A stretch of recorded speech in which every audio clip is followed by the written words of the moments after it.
Time வந்து ஒரு வந்துட்டாங்கல்ல time வந்து 10:30 ஆக போகுதுன்னு சொல்ல வந்தேன். உள்ளே இவங்க இருக்காங்கன்னு வெளில வந்து vlog ஸ்டார்ட் பண்ணலாம் அப்படின்னு நினச்சேன்.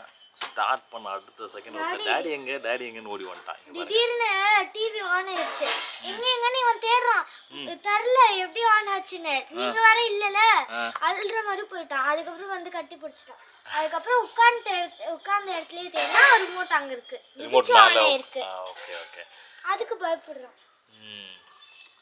ஸோ இன்னைக்கு வந்து மார்னிங்லேருந்து vlog எடுக்க ஆரம்பிச்சாச்சு. என்ன சிக்கு பண்ணிட்டு இருந்தா உள்ள? நான் வாயிட்டேன். என்ன விளையாட்டு இருந்தீங்க? டைனோ ரைம்ஸ் தான பாடிட்டு இருந்தோம். என்ன ரைம்ஸ் பாடிட்டு இருந்தீங்க? Dip dip dip, my big blue ship. Dip dip dip, my big blue ship. Sailing on the water like a cup and saucer. La la saucer. Okay, இப்போ அடுத்த ரைம்ஸ் ஏதோ வந்து பாடுவான் போல. அது உள்ள போயிட்டு புக்கு நான் எடுத்துட்டு வரணும் ஓடிட்டான்.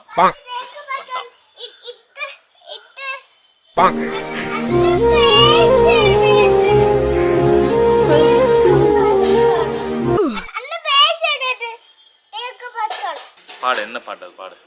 நீ ரொம்ப தைரியசாலிப்பா. இது உலக நடிப்புடா சாமி.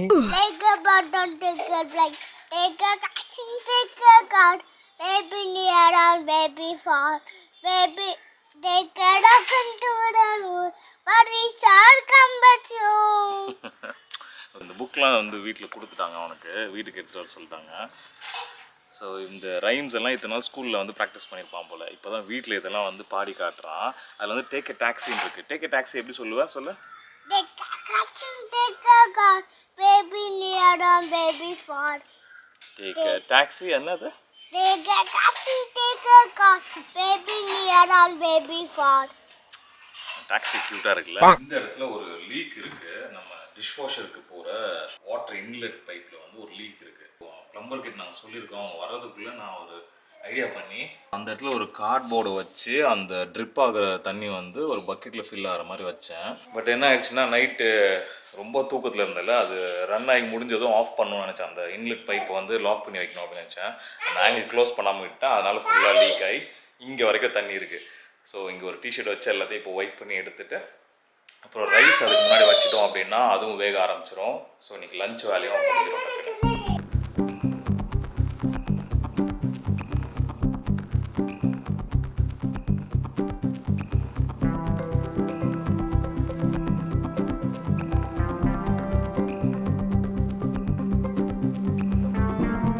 இந்த இது ஃபுல்லாக தண்ணி ரொம்பிடுச்சு. அண்ட் இங்கேயும் நிறையா தண்ணி வந்து லீக் ஆகிடுச்சு.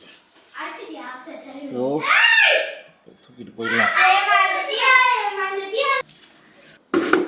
இப்போ இந்த திங்ஸ் எல்லாம் எடுத்துகிட்டு இந்த இடத்துல ஒயிட் பண்ணி விட்டுட்டு அதுக்கப்புறம் கீழே இருக்க தண்ணியும் வந்து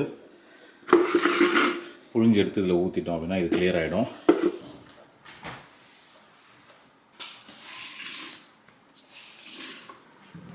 இருக்கிறதுலே ஒரு டஃபஸ்ட் வேலைனா இதுதான். இந்த சூடாக தண்ணி மேலே பிரிச்சிருமோ அப்படின்னு ஒரு பயம். அப்படிதான் கேட்டோ இல்லை.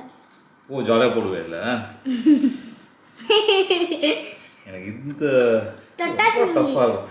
எங்கள் அம்மாலாம் வந்து இந்த மாதிரி அரிசி போடும்போது வந்து அப்படியே எடுத்து இப்படி போட்டே இருக்கும், தெரிச்சிட்டே இருக்கும், மேலே பட்டுகிட்டே இருக்கும், மதிக்கவே மாட்டாங்க.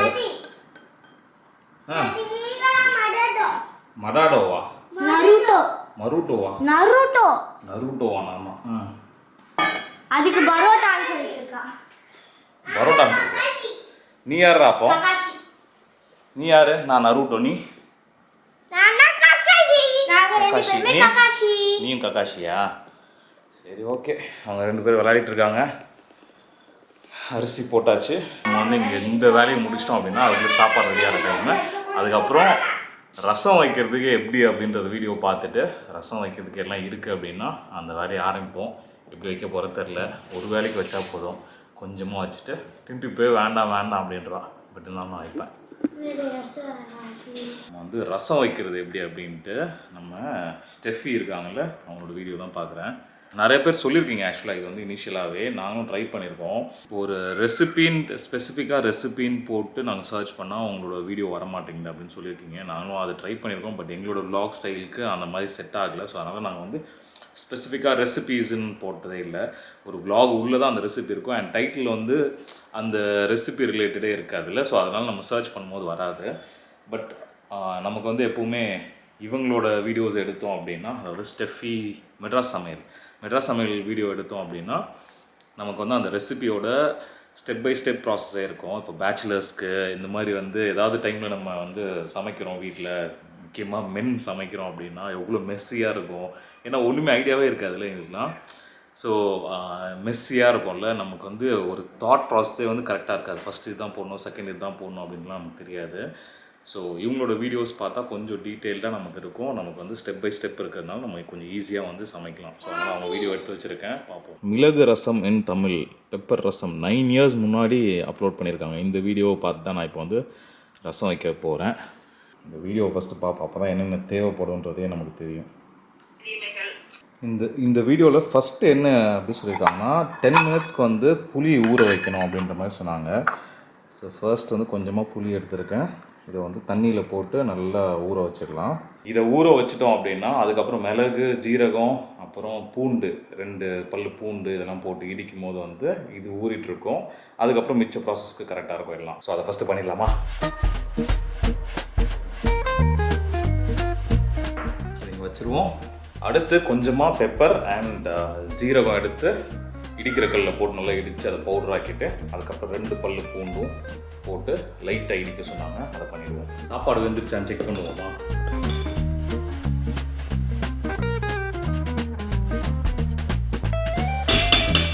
எனக்கு தெரிஞ்சு இன்னொரு 2 minutesல வெந்துடும் நினைக்கிறேன். ஸோ அது அப்படியே இருக்கட்டும். பெப்பர் ஆல்ரெடி வந்து பொடியாகவே இருக்குது. இதில் வந்து ஜீரகம் மட்டும் போட்டு இடிச்சிடலாம். அவங்க சொன்ன மாதிரி அந்த ஜீரகத்தோட வாசம் வந்து அவ்வளோ சூப்பராக இருக்குது. ஃபுல்லாக இடிச்சுட்டு அதுக்கப்புறம் பூண்டு போட்டு ஒரு இடிச்சுட்டு அதுக்கப்புறம் உங்களை பார்க்குறேன்.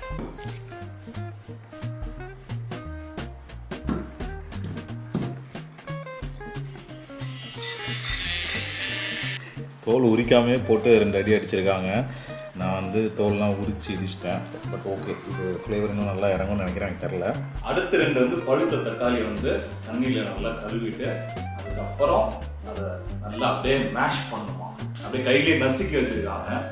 ஸோ அந்த மாதிரி பண்ண போகிறேன். ஓகே, அது வரைக்கும் சும்மா வித்த காட்டிட்டு இருக்கேன். அப்படி ஆக்சுவலாக வந்து என் பெரிய அண்ணா வந்து இது 3 பண்ணுவான். அழகாக இப்படி மாறி மாறி பண்ணுவான். எனக்கு வராது, 2 தான் சும்மா. சரி, அப்படியே நசுக்கி விட்டுருலாம். தெரிக்கும் நினைக்கிறேன், முடிக்கிறேன்.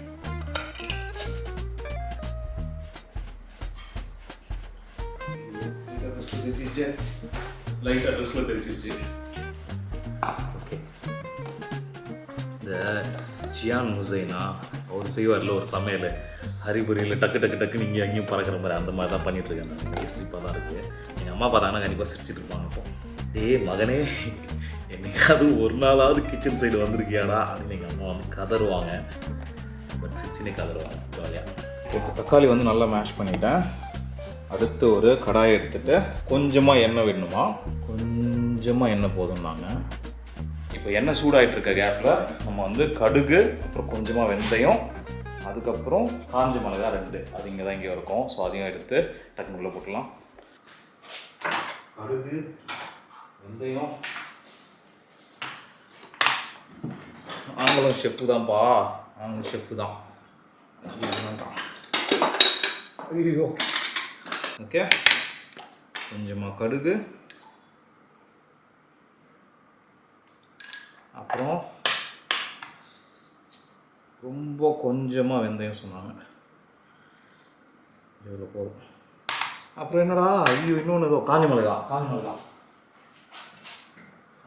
ஐ திங்க் இது இவ்வளோ.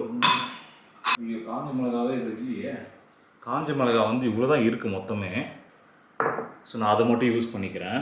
காஞ்ச மிளகா இது எல்லாத்தையும் எடுத்து இதெல்லாம் உள்ளே போட்டேன். இது கூட வந்து கொஞ்சமாக பெருங்காயம் எங்கே இருக்குன்னு தெரியலையே. இது தான் கண்ணு மாட்டிச்சே.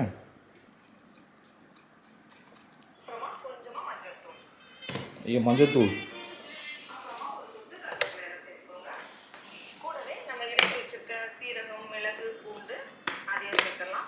மஞ்சள் கொஞ்சோண்டு போடணுன்றாங்க. கருவேப்பிலை இல்லையே. இப்போ கருவேப்பிலையும் போட்டு தாளிச்சதுக்கப்புறம் என்ன பண்ணோம், இப்போ சூடாகிட்டு அடுத்து இதை போட சொன்னாங்க. அடுத்து இதையும் போட்டுருவோம். எண்ணெயே கம்மியாக இருக்க மாதிரி இருக்குது, பட் இவ்வளோ தான் போடணுமான்னு தெரில. இதெல்லாம் போட்டதும் செம்மையாக வாசம் வருவோம்னாங்க. அதுக்கேற்ற மாதிரி ரசத்தோட வாசம் வருது. அடுத்து தக்காளியை உள்ளே போட்டுருணும். நாங்கள் தக்காளி உள்ளே போட்டாச்சு, நல்லா மிக்ஸ் பண்ணுவேன். ஃப்ளேம் வந்து மீடியம் ஃப்ளேமில் வச்சுருக்கேன். நல்லா அப்படி மசிச்சு விட்டுட்டேன். தொப் தொப் தொப் தொப் தொப் தொப் தொப் தொப் தொப். ஓகே, இப்போ ஃபுல் ரெசிபி பார்த்துட்டேன். இதுக்கப்புறம் நம்ம என்ன பண்ண வேண்டியதுன்னா, கொஞ்சம் அந்த தக்காளி வதங்கினதும் நம்ம வந்து புளி தண்ணி வந்து கரைச்சி ஊற்றிட வேண்டியதான். அது ஊற்றுறதுக்கப்புறம் நம்ம வந்து எவ்வளோ தண்ணி தேவையோ அந்த தண்ணியை ஊற்றிட்டு கொஞ்ச நேரம் அது 2 கொதி வரணுமா. கொதி வந்ததுக்கப்புறம் மல்லி வந்து கொஞ்சமாக மேலே தூவி விட்டோம்னா ரசம் ரெடி போல். ஸோ முடிக்க போகிறோம் நம்ம. தக்காளி தான் கொஞ்சம் எக்ஸ்ட்ரா போட்டேன்னு நினைக்கிறேன், ஏன்னா பெரிய தக்காளியாக இருந்துச்சு. அண்ட் காரம் எப்படி இருக்கும்னு எனக்கு தெரில, பார்ப்போம். பட் செம்ம எக்ஸைட்டடாக இருக்குது. ஏன்னா அடுத்தடுத்து டக்குன்னு பண்ணணும்ல, நான் எதுவுமே எடுத்து வைக்கல. எல்லாம் போட்டதுக்கப்புறம் தான் அடுத்தடுத்து இதெல்லாம் போடணும் போல் அப்படின்றதே வீடியோ பார்த்தேன். ஸோ அது ஒரு பெரிய தப்பு. பட் எப்படி அவுட்புட் வருதுன்றதை பார்ப்போம். நம்மளோட லேப் வெளியே 2 பேர் குளிச்சுட்டு வந்தாங்க, இங்கே தான் இருக்காங்க. தக்காளி வதங்கிடுச்சான்ட்டு எனக்கு கண்டுபிடிக்க தெரில. பட் இப்படி பண்ணும்போது வந்து தனித்தனியாக வருது எல்லாம். அந்த அது என்ன சொல்லுவாங்க, தோல் வந்து தனியாக பிஞ்சு வருது. எனக்கு தெரிஞ்சு அப்படி வந்துச்சுனாவே வதங்கிடுச்சுன்னு அர்த்தம்னு நினைக்கிறேன். அண்ட் நான் வந்து எண்ணெய் வந்து ரொம்ப கம்மியாக யூஸ் பண்ணிட்டேன் அப்படின்ற மாதிரி எனக்கு ஒரு தாட் இருக்குது. இல்லைனா இன்னும் கொஞ்சம் கரெக்டாக இருக்குமான்னு எனக்கு தெரியல. பட் இதுவே கரெக்டு தான். நான் எண்ணெய் இவ்வளோ போதுமான்றது தயவுசெய்து எனக்கு சொல்லுங்கள். பட் தக்காளி வதங்கின மாதிரி தான் இருக்குது. நான் அடுத்து வந்து புளி தண்ணி கரைச்சி ஊற்றிடுவேன். கரைச்சி வச்சா புளி தண்ணியாக ஊற்றிடலாம். புளி தண்ணி ஊற்றியாச்சு. அதுக்கப்புறம் என்ன சொன்னாங்க, தண்ணி ஊற்றுறது தான் வேலைன்னு நினைக்கிறேன். ரசம் வந்து ரொம்ப புளி தண்ணி சேர்த்ததுக்கு அப்புறமா தேவையான அளவு தண்ணி சேர்த்துக்கோங்க. புளி தண்ணி ஊற்றுனதுக்கப்புறம் தண்ணியை ஊற்றிடலாம். எவ்வளோ தேவையோ அந்த அளவுக்கு, ரசம் நமக்கு எவ்வளோ தேவையோ அந்த அளவுக்கு தண்ணி ஊற்றிட்டு இதுக்கப்புறம் நமக்கு தேவையான உப்பு போடணுமா. அதுதான் நமக்கு மேட்ரு. நமக்கு ஒன்றும் தெரியாது, ஒரு குத்து மதிப்பாக போடுவோம். டாடி நல்லா இருக்கும், பார்த்துக்கலாம். அப்படியே உப்பு நிறைய போடக்கூடாது, உப்பு கம்மியாக போடக்கூடாது. யா வா போதும் ரெடி கரெக்டாக